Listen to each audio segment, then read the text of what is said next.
Nearly 200 rounds were fired in about a minute. The individuals who chose to shoot and engage in a gunfight there were aware that police were in the area. So that's a level of boldness that we haven't seen before.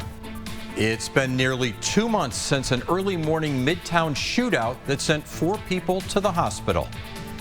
Good evening. Thank you for joining us. I'm Pat Paris. And I'm Heidi Alaga. That shootout happened outside a hookah lounge near Speedway in Swan. Now Tucson police in the city say this year there have been more than twice as many violent crimes reported at hookah lounges as compared to bars. KGUN 9's Midtown reporter Ryan Fish has more on what steps the city is taking and how a hookah lounge owner is responding.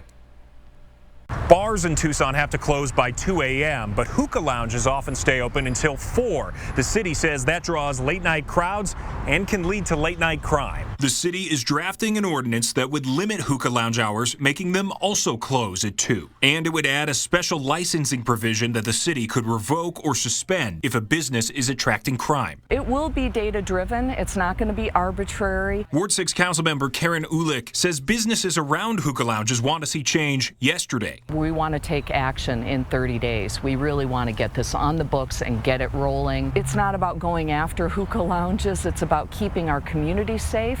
And quite frankly, the customers and employees at those hookah lounges are at tremendous risk too. So they're a part of the community. We want everybody to be a part of the solution.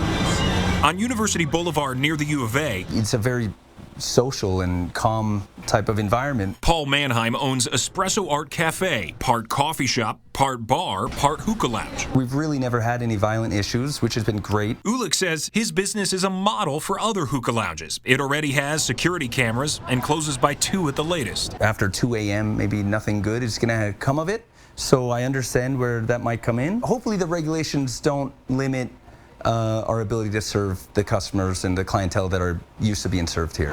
As for the Arizona Hookah Lounge on Speedway, whose parking lot was the site of a 3 a.m. shootout in August, they have had a real pattern of problems. The owners have not been very engaged with us in problem solving. I would not be surprised if they're one of the first in the queue that we need to look at. We reached out to the owner for a response, but we have not yet heard back.